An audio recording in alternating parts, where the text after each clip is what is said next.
Hi, and welcome to Strap a Watch. Michael Knapp Leather. Well, for most of you who have been following my channel, you would know that my Z Blue Dial Rolex Milgauss is my favorite watch in my personal collection. And I have tons of you Rolex Milgauss peeps out there that I call you. And I always say how we're such a different breed. We really are. I mean, we have some different kind of tastes, and especially with color schemes and all that kind of stuff.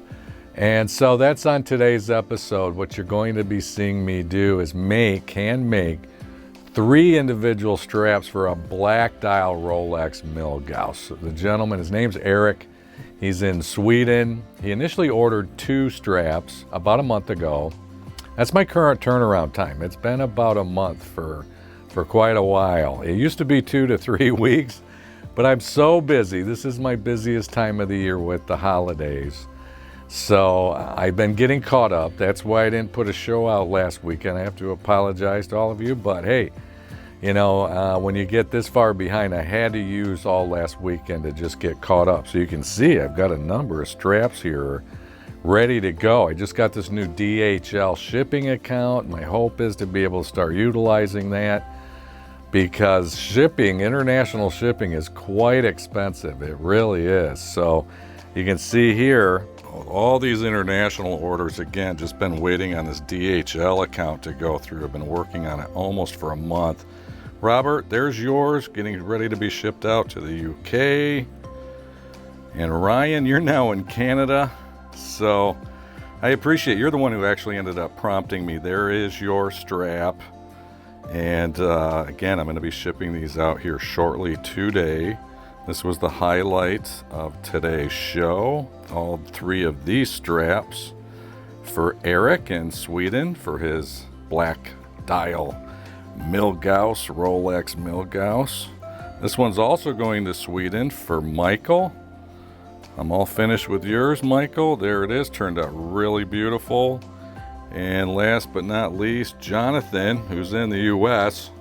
So yours is not going out today, Jonathan. It'll probably be going out, I would say, tomorrow. I'm almost finished with them. I've got to do the secondary keeper, finish some of the edging process, but 95% complete. So yeah, you can see, I've been really busy this past week getting all these orders caught up. And Jonathan, like I said, I should have yours shipped out sometime tomorrow. And I will always email you guys the tracking number once I ship you your strap. So that's today's episode. You're going to see me hand make these 3 straps for black dial Rolex Milgauss. I got some other cool little footage to show you guys, and we'll cover some other things. So stick around. After the intro, we'll get right into it.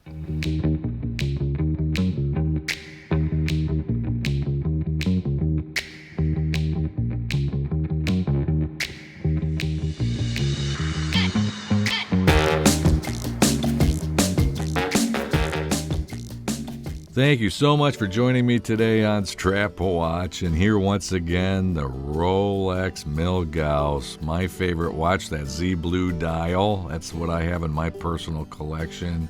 I do not own a black dial. Again, this is for Eric in Sweden. I have probably made at least a dozen straps for black dial Milgausses.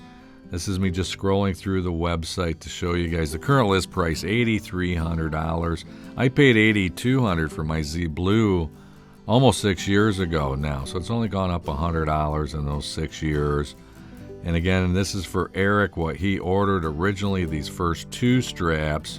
This is a dark brown, cognac brown, Horween shell Cordovan. And then he also ordered a black Horween Chromexcel, and the black one is right here. This is the hide, and that white substance is just a wax protectant, just to let you guys know. It wipes right off. But the color scheme on this is what prompted me to do this entire episode. When he placed the order, I was like, wow, okay, we got a real Milgauss guy here. And it's something I would probably never choose for myself, but I had to film it. And when it turned out, I just was like, wow, it's kind of out there. So just to let you traditionalists know, I mean, this is what he chose. I do get, sometimes you get some funky colors, and I think it's great. I think it's absolutely great. Like Eric told me in an email, he really switches out his watch straps a lot. I mean, that's what it's all about. That's my motto. By having multiple watch straps, especially with quick release lug pins, which he also ordered, is one watch becomes many watches, because even on my website I list this: 70% of a watch as you're wearing it is either the bracelet or the strap. So it's, having a nice bracelet or strap to me is a very important thing when you're wearing a nice watch. Here I am cutting out the pads. I can't tell you how popular a question that is. It's just constant. What do you make your pads out of? What do you make your pads out of? And on the last episode, couple weeks ago, I did a show on leather, and I highlighted that. So you can always go back. I'll leave a link for that right here. And, a lot of this you've seen me do on other episodes. I'm skiving the leather right here, of course. You'll be seeing me forming it after I glue the uppers to the lining and forming it around the pads. But I wanted to get into a little bit of the history of this Milgauss again, because I just learned something I didn't know. I thought the watch came out originally in 1956, and for the production for public sales, it did. But they actually came out in 1954 with 150 pieces. The original Rolex Milgausses were reference model, I don't want to get this wrong, let me find my notes, 6543, and even later that year it was followed up by reference 6541, where they put on the lightning bolt second hand. And then that is the watch that actually went into production. So you got to imagine, I mean, the 1950s, especially early to mid 1950s, was such a golden age for Rolex, coming out with a lot of different tool watches. They came out with the Day Date, of course, the Submariner, the GMT Master, and the Milgauss, all around the same time. And the original Milgausses really resembled, in a lot of ways, the Submariner. Had really kind of the same bezel.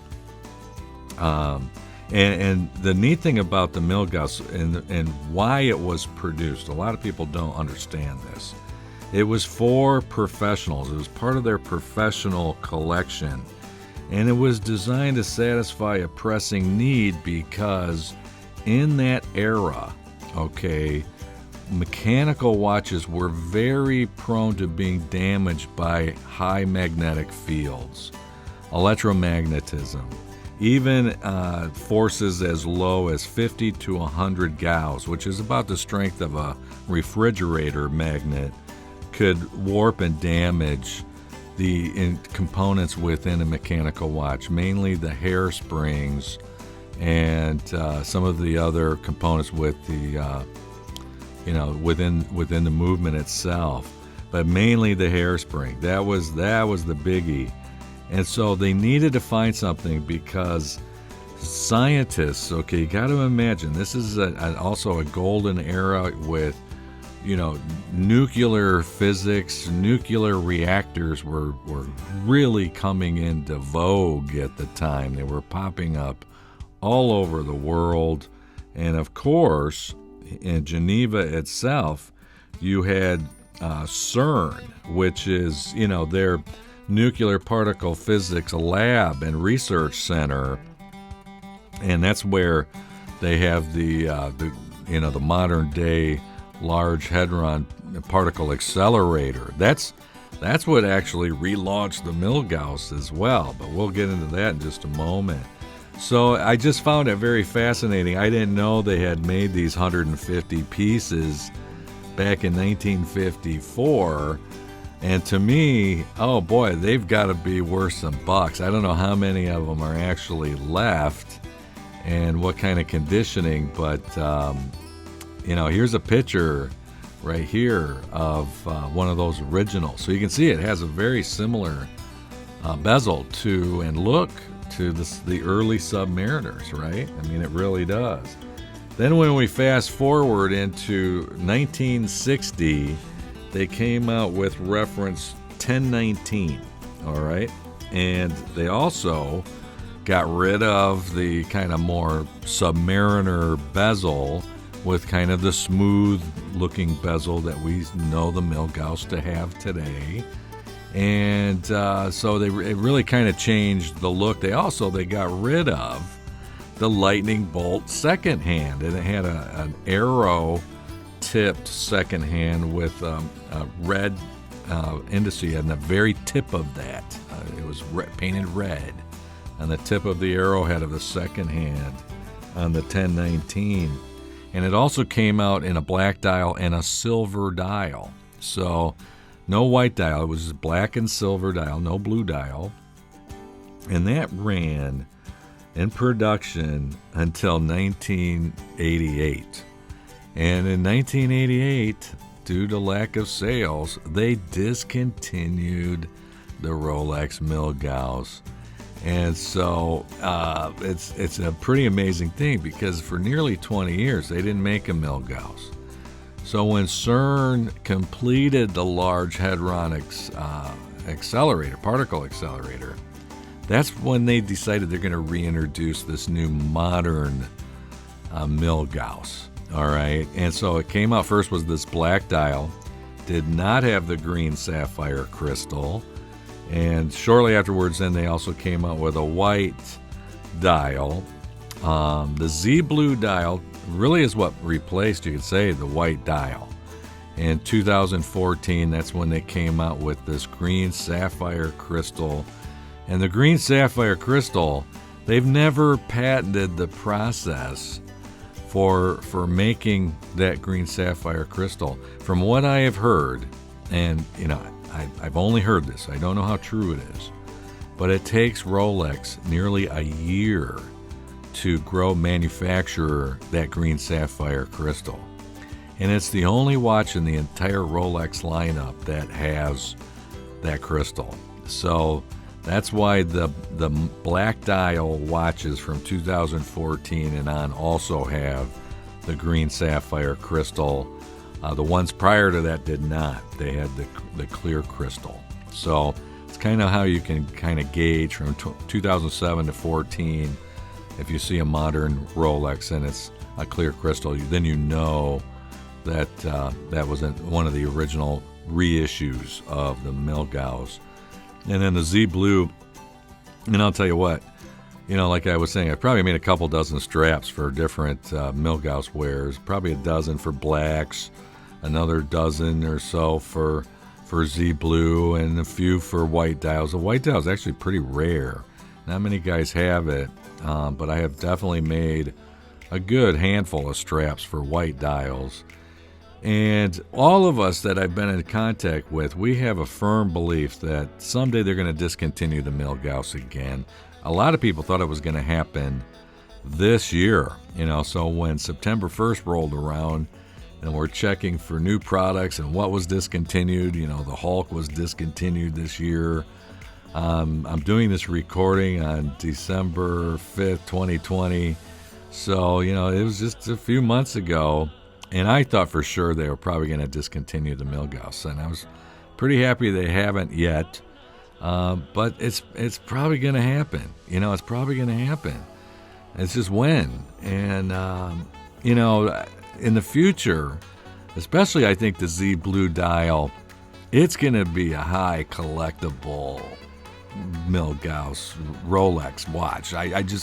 I really believe that. This is the final product. You just saw it sitting next to the watch to kind of get a gauge how it would look. This is the cognac brown, orange stitching. He wanted it in a smaller stitching. These are 0.6 tiger thread stitching there, Eric. Black edge paint. I still had a little bit of finalization on this with some polishing and stuff like that as well before shipment, but just to get a feel.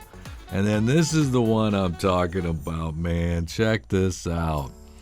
Black Horween Chromexcel upper, orange stitching. I did this in 1.0 tiger thread, Eric. It's a little bit thicker thread than the brown. And then this green edge paint, and I had to find this green edge paint to really try and match that crystal. I think I did pretty good, but like I said, it's probably not something I would have ever ordered. But to each their own. That's what's so cool about this. You can get whatever you want. This one to me is my favorite one out of the three, and it matches very well. Here it is with the watch end. So I think this is going to go great on this watch. But it matches really what I had made my cell phone case, my personal cell phone case, a few years ago out of. Is black, actually Chromexcel, but with this same green tiger thread stitching. So pretty cool. I love this color scheme as a Michigan State Spartan, and a lot of people think I have stolen my logo from Michigan State. I've liberally borrowed it, you could say. It is not the exact same logo. I own the rights to that myself. It's a different design. It's similar, but it's a different design, and I actually own it. I didn't ever want to come after for copyright or trademark infringement in any way. But I think they turned out really cool, Eric. I hope you're going to enjoy these. This is them all before I get them all boxed up, ready for shipment. So pretty cool. I hope you guys enjoyed this episode today. I had a lot of fun making these straps. And again, all you guys, I've got your straps out already in the mail, being shipped. And I thank you all for joining me today. Until next week, God bless you all and keep on ticking.